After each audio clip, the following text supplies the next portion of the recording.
네, 안녕하세요. 반갑습니다. 주식계 빛깔소금 주식 황소입니다. HLB 종목을 보도록 하겠습니다. HLB 뭐 수급 현황을 살펴보면요, 기관들이 막 사주고 있습니다. 이러한 면은 굉장히 좋은 것 같아요.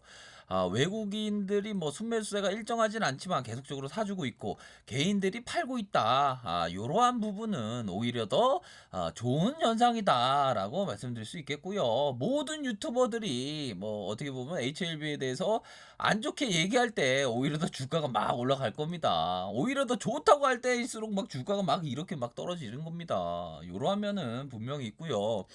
뭐 세력들이 개미를 태우고 상승시키는 걸 좋아한다. 이거는 말도 안 되는 겁니다. 개미가 주포가 된다. 이런 엉뚱한 얘기는 말도 안 되는 얘기죠. 개미는 개미일 뿐입니다. 이러한 점은 분명히 뭐 인식을 해야 된다. 이런 점을 꼭 말씀드리고 싶네요. 그래서 자, 필립 핍셔 바로 성장주라고 하면 필립 핍셔를 빼놓지 않고는 얘기를 할 수가 없습니다. 현대의 어떤 성장주의 단어를 뭐 창시한 사람이라고 할까요?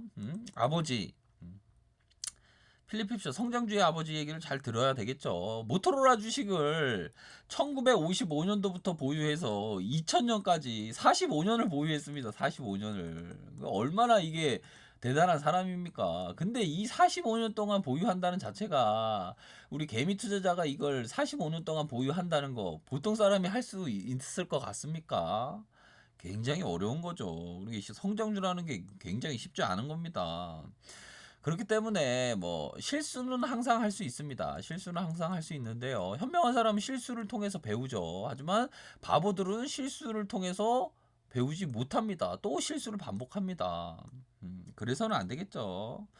뭐 일반적으로 뭐 시장 상황이 조금 우호적으로 나오면서 마치 주식시장에는 인간사의 조류처럼 조류라는 게 있어서 이 시류를 잘 잡으면 부자가 될 수 있는 큰 행운이 뭐 이렇게 얻을 수도 있는 그러한 점은 분명히 있지만, 그 시류를 잡기 위해서는 준비가 되어 있어야 됩니다. 내가 내 마음의 그릇이 어느 정도인지 그런 면도 뭐 이렇게 어느 정도 갖고 있어야 되는 그러한 부분은 뭐 분명히 뭐 있지 않나라는 점을 말씀드리도록 하겠고요. 1955년도에서 2000년도 초반까지 갖고 있었으니 이게 얼마나 힘든 겁니까? 이게 성장주라는 게 이게 쉬운 게 아니에요, 보면.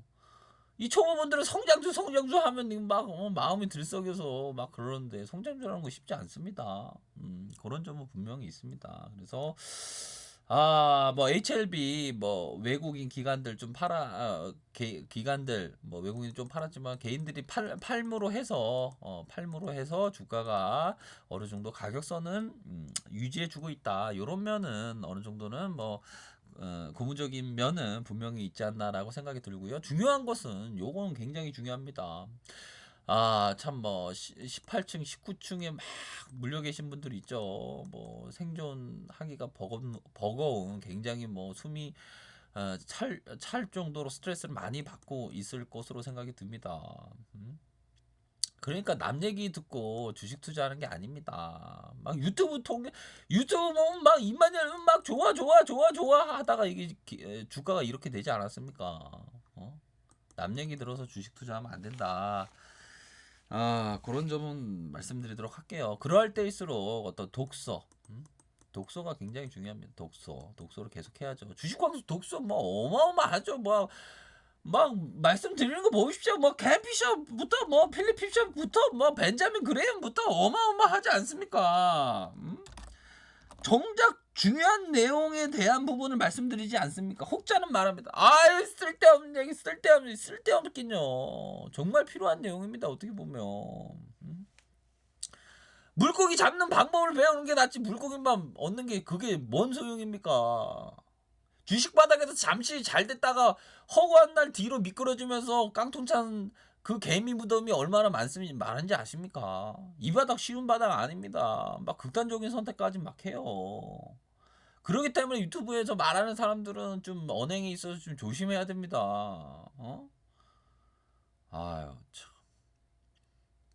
아니, 시총 200조라는 게 이게 진짜 이게 제정신인 사람이 얘기할 수 있는 겁니까? 뭐 이런 얘기하면 또 막, 어휴 가능하지, 주식시장에 가능하지 않는 게 어딨어. 근데 이거는 이거는 건전한 사고방식이 아니죠. 이게 건전한 사고방식이 이게 상식적입니까? 이렇게 200조 주장하다가 개미들 깡통 차면 어떡하려고 합니까? 어?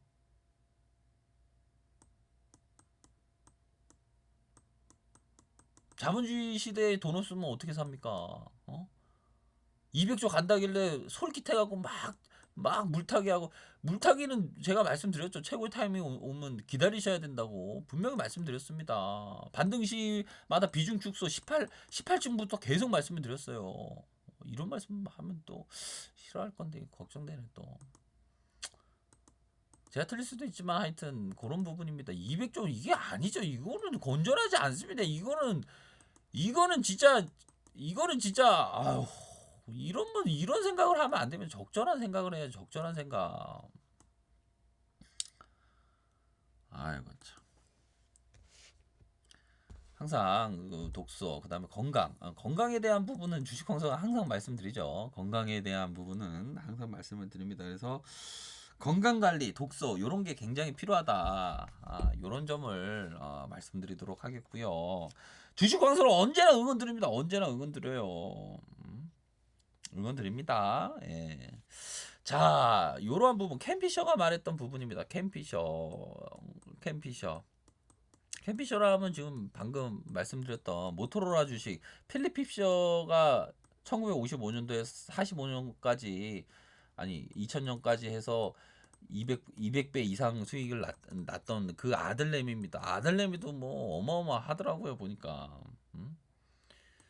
그러니까 이게 보면 저도 막 유튜브 주식 광수 유튜브 채널 막 자자손손대서로 주식 광수 영상 들어야 되는데 이런 영상을 만들려고 노력하고 있습니다. 자, 이게 참 그런 점이 있어요. 어떤 노후 자금으로 하시는 분은 항상 이게 그런 부분이 있습니다. 고배당주를 저는 말씀드립니다. 고배당, 배당을 주는 그러한 기업에 대해서 투자를 하셔야 된다.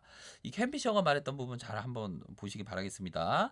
고배당 기업들은 이익 재투자보다 배당 지급이 더 가치 있다고 보므로 고배당주와 가치주는 중복되는 경향이 있다. 반면에 성장 중인 기업은 대개 배당이 적거나 아예 없다. 일반적으로 가치주가 인기를 끌 때 고배당주도 인기를 끈다. 그리고 가치주가 성장주보다 실적이 저조할 때는 고배당주도 마찬가지로 실적이 저조하다.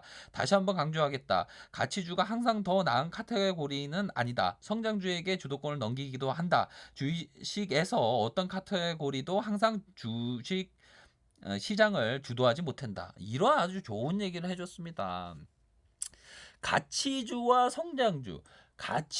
성장주라는 게 뭐 일반적으로 뭐 가치주가 막 뭐 시장에서 조명을 많이 받을 때도 있고 성장주가 조명을 많이 받을 때도 있고, 이러한 어떤 카테고리가 일방적으로 가치주만 카테고리 뭐 이러한 카테고리로 계속 우세하지 않는다. 성장주와 가치주는 서로 교차하면서 계속적으로 팔자의 모습처럼 계속적으로 순환한다. 이런 얘기를 해주고 있습니다. 그래서 뭐 일반적으로 고배당주는 뭐 그 배당을 많이 주죠. 배당을 많이 줍니다. 그래서 노후 자금으로 이렇게 하시는 분은 좋은 기업에 대해서 고배당주 쪽으로 많이 현명하게 생각하는, 장기 투자해야 되겠죠. 하지만 이게 성장주라는 건 노후 자금으로 생각하시는 분 성장주를 하면은 저는 적절하지 않다라고 생각이 많이 들어요. 왜 그러냐면 이게 성장주는 배당이 없습니다. 배당이 없고 노후에 어떤 생각을 하시는 분은 이게 성장주의 촉을 느끼기에는 참 힘듭니다. 쉽지 않아요. 뭐 고배당주가 뭐 무조건 옳다고 말씀드리는 건 아니지만 뭐 배당을 좀 줄일 수도 있죠. 기업이 조금 어려워지면. 하지만 이게 비즈니스 모델이 괜찮고 이런 기업들은 계속적으로 배당을 주니까요. 그래서 뭐 노후 자금을 하시는 분은 고배당 쪽으로 생각을 해야지 이 성장주 쪽으로 생각해서는 안 된다. 이게 주식이라는 게 이게 쉬운 게 아닙니다. 사람 맛이 가는 거 한순간입니다. 그렇기 때문에 그러한 점을 말씀을 드리겠고요.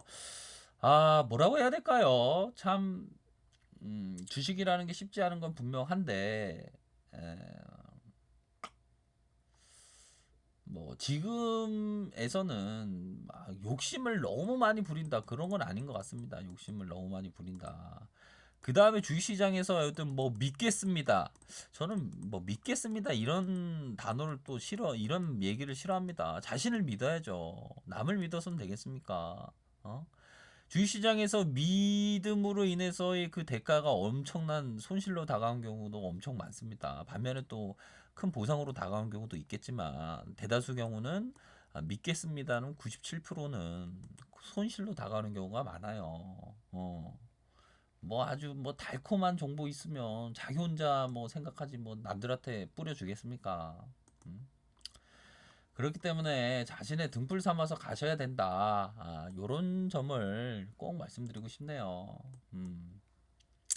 자, 개미에 의한 개미에 위한 방송을 할 것을 다짐합니다. 본인의 책임하에 이러한 가격선 아래 카페 좋아요 구독하기 부탁드리겠고요. 언제나 최선을 다하도록 하겠습니다. 네, 감사합니다.